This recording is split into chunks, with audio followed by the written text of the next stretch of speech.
أعوذ بالله من الشيطان الرجيم. Bismillahirrahmanirrahim. Muhtaram musulmon qardoshlar, bugun sizlarga o'tkazish so'zimiz Alloh rahmati bilan bular safarlar turында. Yo'lga chiqu turында. Ne uchun deganda, alhamdulillah, bugun endi ko'p yo'llar tizila, samolyot, poyezdlar bilan kishi harakat eta. Ham endi elektrigi kebek 3 kunlik yo'lni bugun kishi 1 soatda o'ta. Элекеге вакытта 3 көнлек юл күпме булып саналган километр ягыннан 80дән алып 120гә кадәр. Шуңа күрә динебездә бар хилафлык бераз. Нинди төрле мәзһәб галимнәре төрлечә әйтә, сәфәр ничә километрдан башлана ди. Иң кеме аның 80 километр, кемдер 82 ди, кемдер 88 ди, кемдер 90 ди, кемдер 100 ди, кемдер 120 ди. Бу каян чыгып әйтелгән? Элек километрлар булмаган һәм сәфәр булып саналган 3 көнлек юл. Кеше 3 көндә күпме юл үтсә, шуның кадәр ара ул сәфәр булып саналган. Төрле кеше төрлечә үтә. Шуңа күрә инде 80дән алып 120 километрга кадәр. Гадәттә кеше бер көндә инде нормаль гына барса дип әйтик инде шулай бит. Ул чама белән бер 25-30 километр үтә ала. Әгәр дә инде армыйча барса шулай бит бер темп белән дип әйтик, әйберләр тиеп барасың бит инде. Ул хайваннар да шул кеше тизлеге белән баралар. Артык тиз бармыйлар алар. Кемдер уйлый икән теге дия тиз йөри дип, я булмаса анда ат тиз йөри дип, алар бит чапканда гына тиз баралар. Булай барган вакытта шул ук тизлек килеп чыга инде ул. Менә бу 3 көнлек сәфәр. Бүгенге көндә без бу юлны үтәбез 1 сәгатьтә. Менә уйлап карагыз, әле тизлек ничек үзгәрде. 3 көнлек юлны бүген үтәбез 1 сәгатьтә. Вакыт җитми һаман, шулай бит. Һаман вакыт җитми. Элек безгә барып кайтырга кирәк булса 6 көн, бүген 2 сәгать җитә. Барабыз да, шулай бит, кире кайтабыз. Менә инде мөгъҗиза. Аллаһы Тәгаләнең рәхмәте. Валлаһи. Әгәр элек кешеләргә әйтсәң, шулай бит 3 көнлек юлны кеше 1 сәгатьтә үтәр дип, моңа кеше ышанмас иде. Бу машина белән. Самолет белән? Самолет белән шулай бит инде ул тагын да күбрәк. Самолет белән ул килеп чыга 1 айлык юлны 1 сәгатьтә үтәбез. 1 айлык юлны. Мәскәүгә 1 ай барырга кирәк.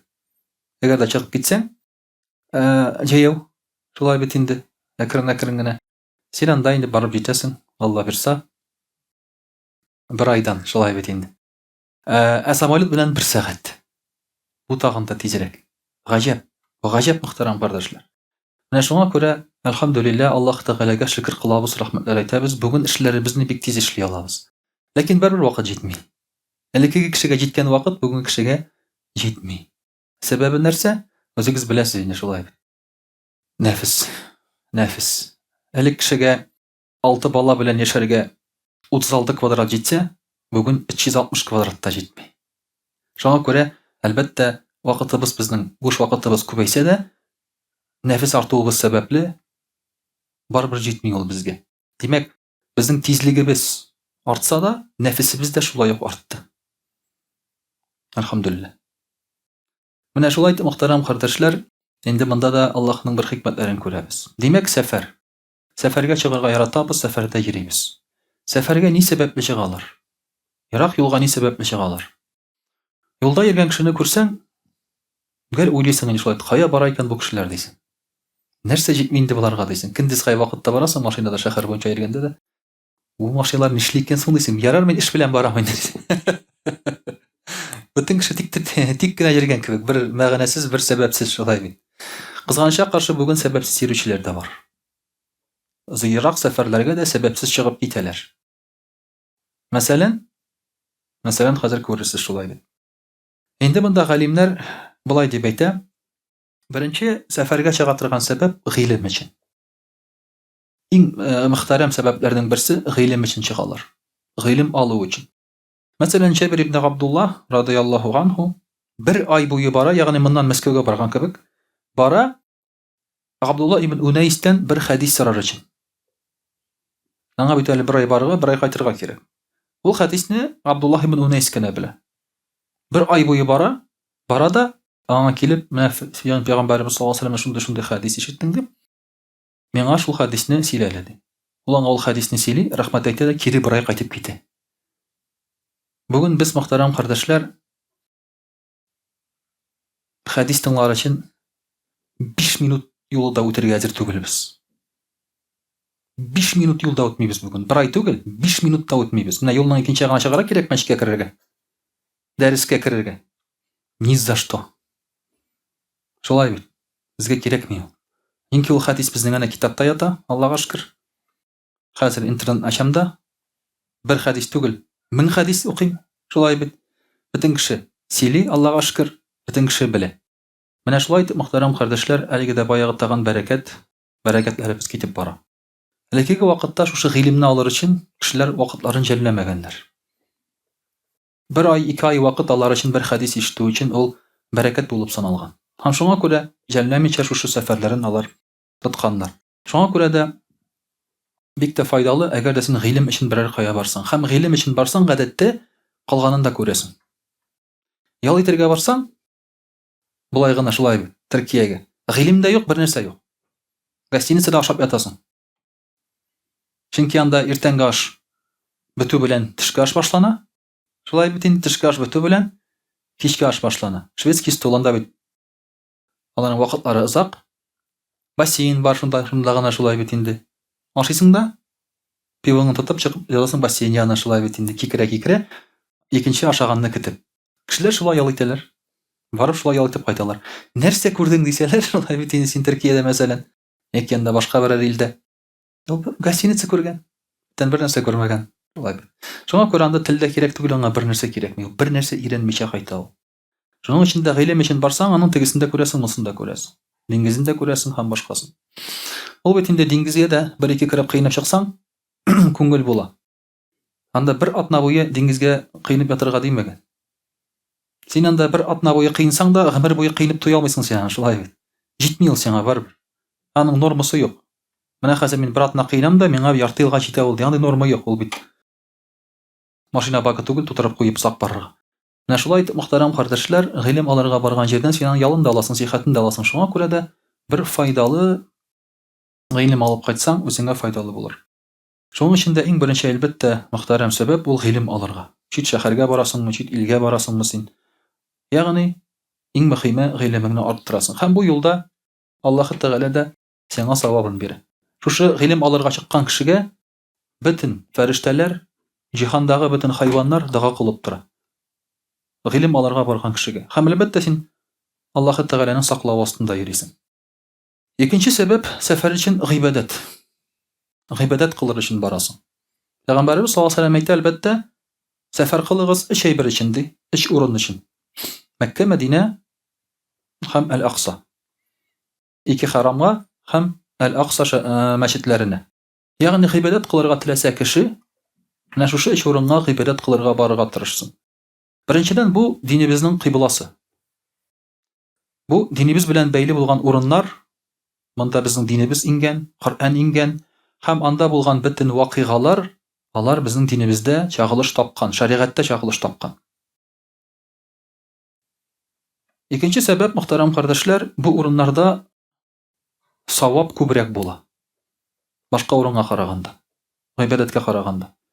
Ягъни син бу урынга барып, әз гыйбадәт белән күп савап алып кайта аласың. Һәм шулай ук инде юлыңда, сәфәреңдә сиңа бәрәкәт. Аллаһ Тәгалә һәр бер адымың өчен, шушы йөргән сәфәрең өчен Аллаһ Тәгалә сиңа бәрәкәтен насыйп итә. Өченчесе, мөхтәрәм кардәшләр, сәфәр динеңне саклар өчен. Мәсәлән, син бер урында динеңне тота алмыйсың. Кыен сиңа динеңне тотарга, кысрыклыйлар сине. Хәзер ансы да бар, сәяси яктан кысрыклау бар, шулай бит. Әйтик, менә күп кенә мөселман кардәшләребез Татарстанга күчеп киләләр башка регионнардан. Аны күргәннәрегез бардыр, андыйларны шулай бит, ишеткәннәрегез бардыр. Чөнки аларда дин тоту кыен. Аңламыйлар аларның дин тотканнарын, намаз укыганнарын, эшләргә кыенрак эштә, кызларга яулык белән йөрергә кыенрак, мәчетләр юк, хәләл ризык юк. Шуңа күрә дә кеше дин тотарга җиңел булган урынга бара. Безне, мөхтәрәм кардәшләр, шушы җирдә динебез йөрде. Аңларга кирәк. Кай вакытта менә без җир, ватан дибез шулай бит. Киндек каным тамган җир дибез. Безнең татар халкында ул бигрәк тә көчле сизелә. Без ябышып ятабыз җиргә. Башка халыкта күргәнем юкмы андый нәрсәне. Хәтта менә русларда мәсәлән анда шулай. Алар җиңел генә күченеп китәләр. Монда яши да, тегендә погода әйбәт икән, күченеп китте. Без погода өчен күченә торган кеше түгел бит инде, шулай бит. Әйтәм бит әле менә бер егеткә квартираларына укырга баргач, фатирга алар алганнар бу квартираны бер гаиләдән алдык ди. Алар Сочига күченгәннәр ди. Нәрсәгә? Сыроедство белән шөгыльләнәләр. Ягъни пешермиләр бер әйберне, шул килеш ашыйлар. Бездә бит инде анда чикилеш ашый торган әйбер юк, җиләк җимеш юк бездә. Шуңа күрә җиләк җимеш үсә торган якка чыгып киткәннәр. Кырсак сәбәпле. Шуны ашар өчен шулай бит. Без бит инде алай эшләмибез. Безнең авылыбызда ничек кенә авыр булса да тормыш, без бит аны ташлап чыгып китмибез, без вахтага җөрибез эшләргә. Шабашкага җөрибез эшләргә, шулай бит. Авылга ташыйбыз шунда. Күпме изачыга без квартиралар снимай итеп, нитеп, безнең шундый бер татар халкының гадәте бар шулай бит, җиргә ябышып ята торган. Әмма әгәр дә динеңне кысрыклый башласалар, җиргә ябышып ятырга кирәкми. Динеңне тота алмасаң, җиргә ябышып ятырга кирәкми. Кирәк динеңне тота ала торган урынга китәргә. Һәм безнең халкыбызның яртысыннан артыгы шуңа күрә яши чиктә, башка урыннарда. Алар бар Кытайда да, алар киткәннәр Япониягә да, алар Төркиядә дә бар, Австралиягә да бар, Финляндиядә да бар, Америкада да бар. Африкада да бар диләр менә хәзер. Африка татарлары дип сөйлиләр, шулай бит инде. Валлаһу агалам. Бардырмы, юктырмы, ансын бер Алла белә. Ләкин ни сәбәпле киткәннәр? Диннәрен тотар өчен. Ризык эзләр өчен түгел, диннәрен тотар өчен. Чөнки әгәр дә син чыгып китәсең икән каядыр башка җиргә, анда әлбәттә кыенрак сиңа яшәргә.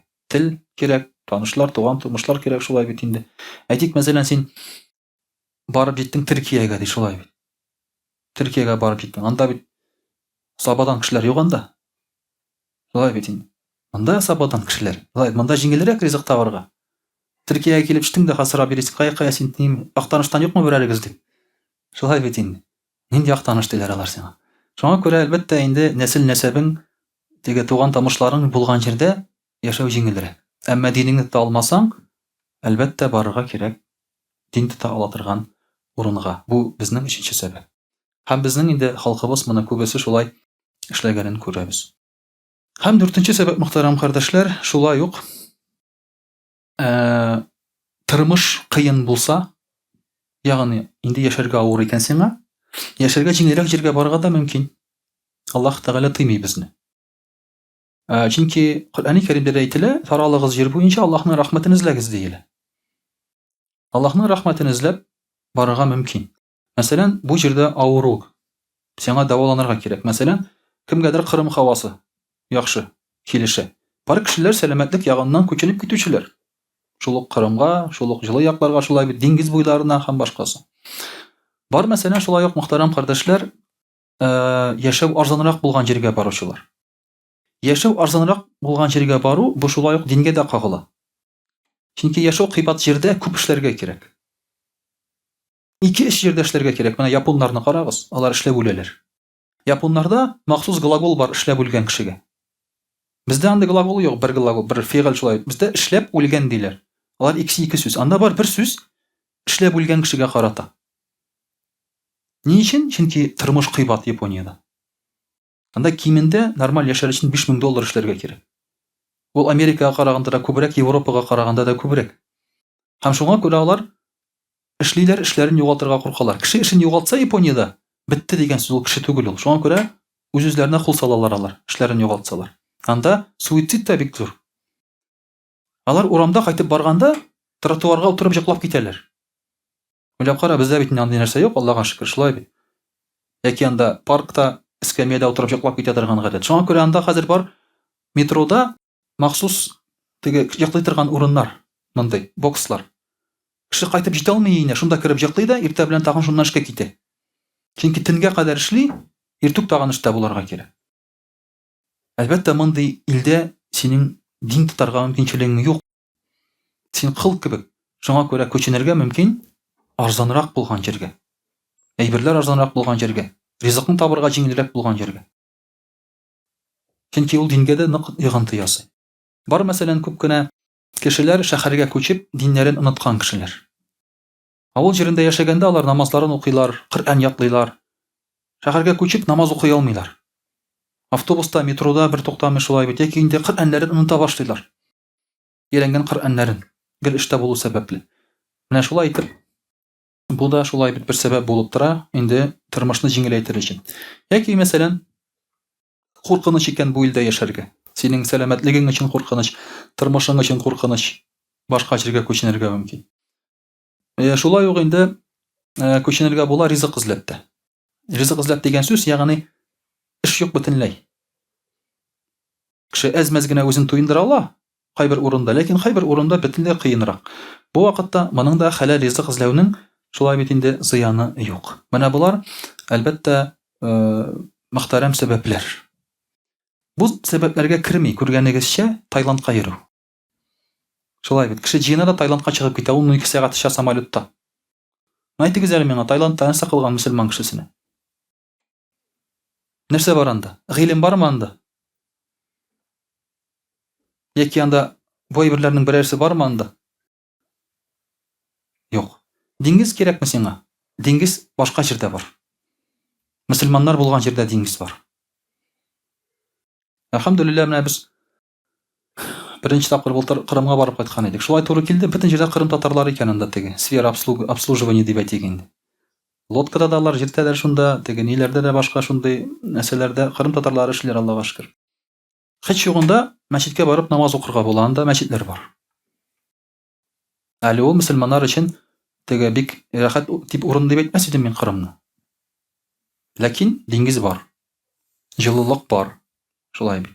Шуңа күрә инде әзрәк үзеңне үзеңә бер отчет бирергә кирәк.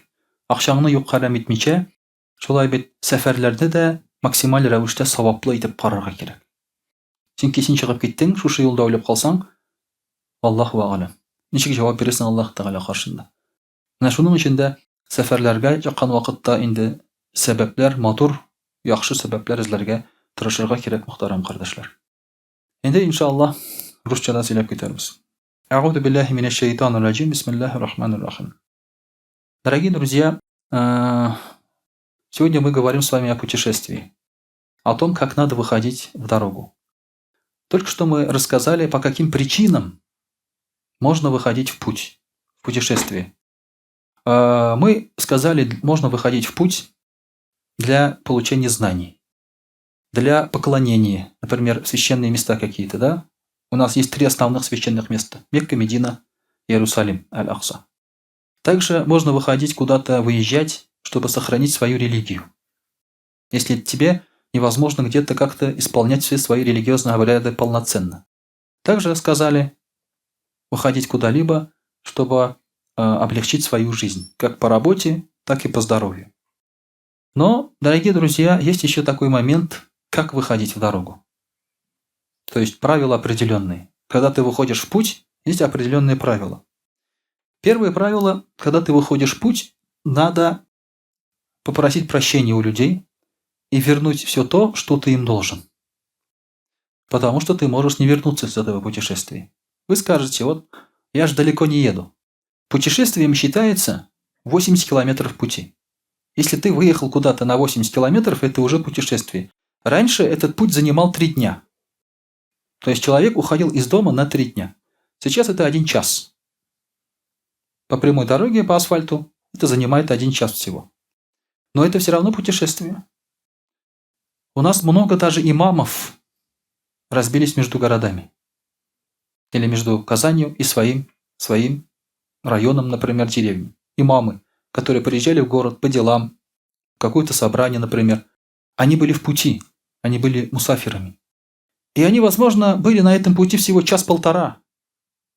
Они думали, да что это такое, да? Сейчас туда-сюда я уже до обеда дома буду. Но пути бывают непредсказуемые вещи. Поэтому ты всегда должен понимать, что путь – это опасность. Даже на машине, даже на самолете, даже на поезде, даже пешком. Это всегда опасность. С тобой может произойти все, что угодно. У нас вот один брат мусульманин, который с нами в мадресе учился, когда ехал в свою деревню, машина выехала в Кувейт. Вылетела и приземлилась на колеса. Вот так вот. Чук, села. У него сломался позвоночник. Ни одной царапины нет на теле. Как сломался? Головой ударился о потолок машины. Компрессионный перелом. Когда сжимаются и сломаются позвоночник. Все. Ниже пояса ничего не работает. Это всего лишь час пути. Он думал, час вот выеду, вернусь. Поэтому в пути бывают разные вещи. Это сафар. И поэтому ты должен уже подготовиться, что можешь и не вернуться. Соответственно, все дела ты должен закончить. С кем-то, значит, поругался, попроси прощения. С кем-то ты кому-то что-то должен, верни. Иначе потом может быть поздно. Поэтому первое, что сказали, вот таким образом.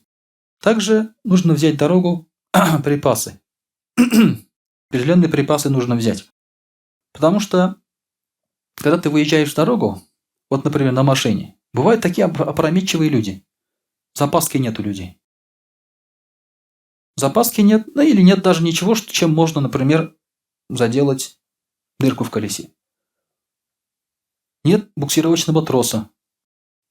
Сейчас очень запросто. Раз застрял, он стоит, бедолага. У него троса нет, ничего нет.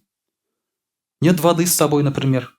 Хотя бы бутылку воды с собой надо, потому что вода нам постоянно нужна. Хотя бы для питья или для тахарата, для омовения. Вот элементарно таких вещей с собой надо брать. Надо взять с собой, естественно, деньги. Они в пути тоже нужны.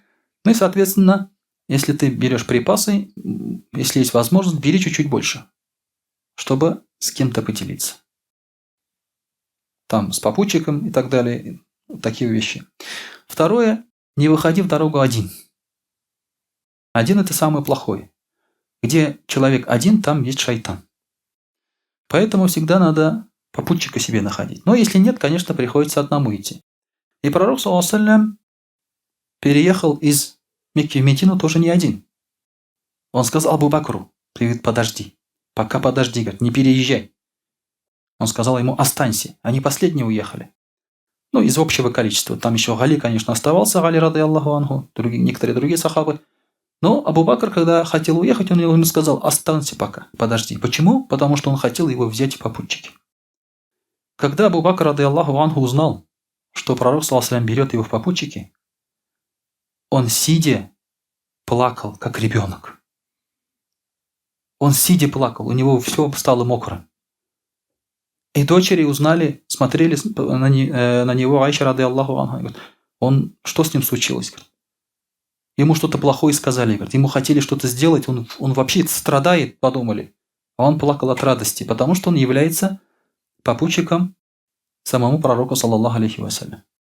То есть пророк, саллаллаху алейхи вассалям, доверился ему. Когда ты выбираешь попутчика, это значит самый доверенный, надежный человек. А в путь других не возьмешь. Есть такие люди, которые морально тебя убивают. Ты все уже их не берешь дорогу, правильно? Ничего с ними сделать нельзя. Каждое твое слово они спорят.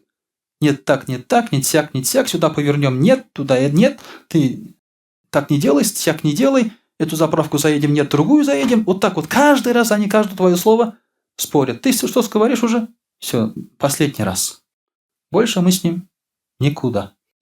Поэтому дороге нужны легкие люди. Соответственно, попутчик, надо выбирать себе попутчика. Пророк, саллаллаху алейхи ва саллям, говорил, когда вы втроем идете, то один должен быть главный. Одного человека нужно выбрать главным, чтобы у него было решающее слово. Иначе будет бардак. Вдвоем еще можно. Но когда втроем, там уже шайтана не будет. Даже когда вы вдвоем, говорит, шайтан может подойти к вам. Но когда вы втроем, шайтан уже к вам не подойдет. Поэтому 3 человека – это уже джамагат. Третье. Попрощаться с семьей и с друзьями. Надо попрощаться с семьей и с друзьями. Все-таки сказать: вот тут это так, вот так и так, да. Семье надо сказать: документы вот здесь лежат, деньги вот здесь лежат. Так, вот бумага, кто мне должны, кому я должен. На всякий случай, чтобы они не искали потом, не переживали. Где, что, как там, да, неразбериха. Ну, соответственно, попрощаться. Знаете, слово «попрощаться» очень красивое слово по-русское. То есть, что значит попрощаться? Простить друг друга. То есть, чтобы в ваших отношениях не осталось чего-то недосказанного или обиды какой-то. Простить друг друга. По-татарски как это называется? Бахиллешу. Только саубуллашу тугель, бахиллешу. Татарское такое красивое слово есть, которое уже не употребляют. Есть слово саубуллашу, это ерунда, это слово. А есть слово бахиллешу, риза бахилиту. Семенян бахиль, ме бахиль, все. Вот так вот, это уже более похоже на слово попрощаться. Таким образом, то есть ты должен попрощаться с родственниками или с друзьями и так далее. И часто вы, наверное, можете услышать каких-то имамов, которые, например, во время проповеди там джамаату обращаются: вот, друзья, я ухожу там в хадж, там, умру или еще что-то, делайте дуга, простите, если что там и так далее. Это не пафос, это не игра на публику, и они не хвастаются, что они куда-то едут. Это именно прощание. То есть, если что, чтобы все понимали, знали, чтобы простили, отпустили. Таким образом, то есть это вот тоже очень важный момент. Это сейчас условность уже в наше время, но ты не должен пренебрегать этим делом. 4 правило – это возвращение домой. Когда ты возвращаешься домой, по мере возможности оповести, что ты будешь там тогда-то, тогда-то. Пророк, саллаллаху алейхи, отправлял человека впереди себя, чтобы оповестить, что он приедет. Также пророк, саллаллаху алейхи, говорил не возвращаться ночью, если ты не предупредил, а стараться вернуться именно в дневное время, чтобы тебя встретили, чтобы ты никого не беспокоил, чтобы они отоспались.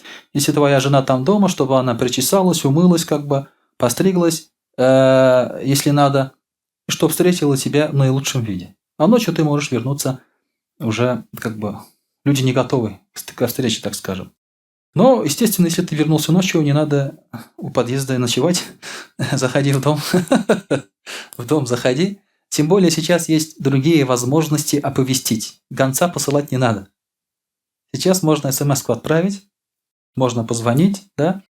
Сейчас, альхамдулилля, даже в аэропортах работает Wi-Fi бесплатный, где можно подключиться, соединиться с семьей, поговорить, оповестить там и так далее. Сейчас мы знаем, когда человек уходит, мы знаем, каждый час от него получаем сообщение. Мы знаем, где он сейчас и где он будет потом. Раньше такого не было. Человек уходил и все. Куда ушел, когда его ждать? Валлаху а'алям. Люди просто сидели и ждали. Где что происходит, никто не знал. Сейчас есть уже такая возможность.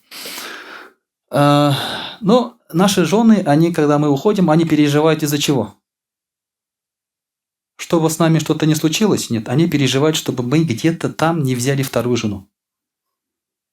Где-то в аэропорту там, да, в какой-то стране, может быть, да, Аллах сакласын, да, как-то там и следят за тобой там в Инстаграме, там следят, там звонят тебе, они когда и спрашивают, как у тебя дела, они не хотят узнать о твоем здоровье. Они хотят узнать, один ты там, да? Кто там с тобой рядом? Не женился ли ты там не случайно? Вот поэтому такое есть. Если ты там где-то умер, но ты умер, там не женился, ничего, они говорят альхамдулилля. Они говорят альхамдулилля, да, все. Поэтому это самое главное. И когда уже вам жены звонят где-то в путешествии, сразу же все нормально, я не женился, люблю, скучаю, ты у меня одна, вот так вот отправляйте, чтобы она успокоилась. И про здоровье можете не говорить. Что у вас деньги кончились там, проблемы там с самолетами, с рейсами, это ерунда, это ее не беспокоит. Поэтому, когда возвращаетесь домой, естественно, можно оповестить, это проблем нет. Также, когда мы уходим и возвращаемся, есть дуга определенная. Когда садимся на транспорт, есть дуга. Нельзя забывать о поклонении. Пророк саллаллаху алейхи сказал, что хороший человек, раб, это тот, который не спит ночью в путешествии и поклоняется. Потому что в путешествии люди же устают, им хочется полежать, поспать, а он поклоняется.